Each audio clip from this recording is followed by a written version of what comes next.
Back in the day, the Lop Nur area was very attractive to the United States because our country's nuclear weapons were grown here. In the 1960s, as specialized reconnaissance satellites were still being developed, the United States had to rely mainly on reconnaissance planes for close-up photography of our Lop Nur area.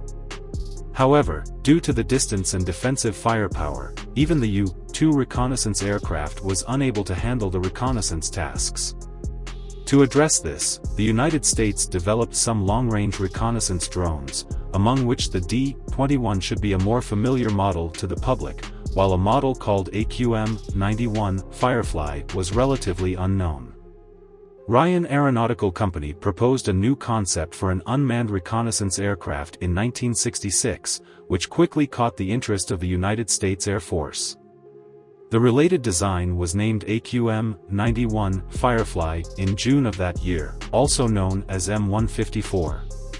It was a brand new type of drone, emphasizing stealth, high-altitude flight, and long range. Similar to the D-21, the AQM-91 was air-launched from other aircraft.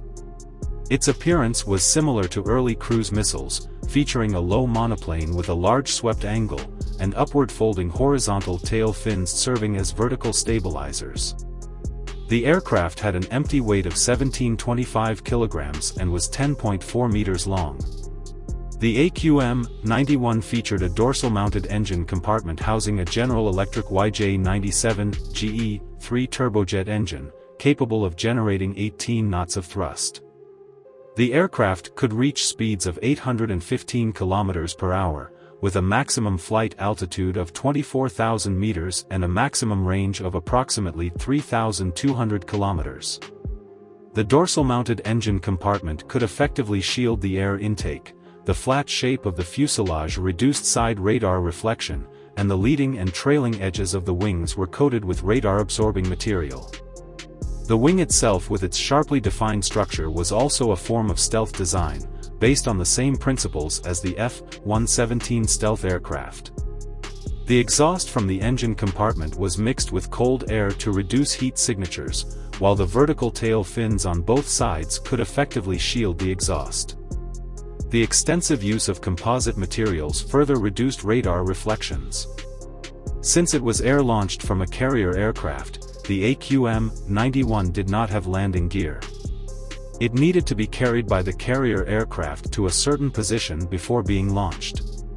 It was equipped with a sophisticated automatic pilot/navigation system.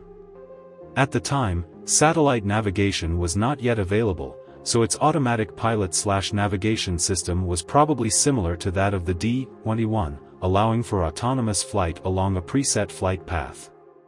Upon return, the drone would release a parachute and land, and then be recovered along with the captured photos by ground personnel. The onboard reconnaissance equipment mainly consisted of an iTech Ka-80A camera, theoretically capable of carrying thermal imaging cameras or electronic signal reconnaissance equipment. The aircraft was also equipped with a self-destruct system to prevent the loss of sensitive equipment. The prototype took its first flight in September 1968 and underwent some improvements, with plans for it to enter service in the early 1970s. However, at this time, there was a significant change in the situation. Improved relations between China and the United States meant that the United States was no longer considering sending aircraft deep into our country for reconnaissance. Furthermore, the development of surface-to-air missiles made such operations dangerous. More importantly, the United States was already developing reconnaissance satellites, which were evidently safer and more reliable.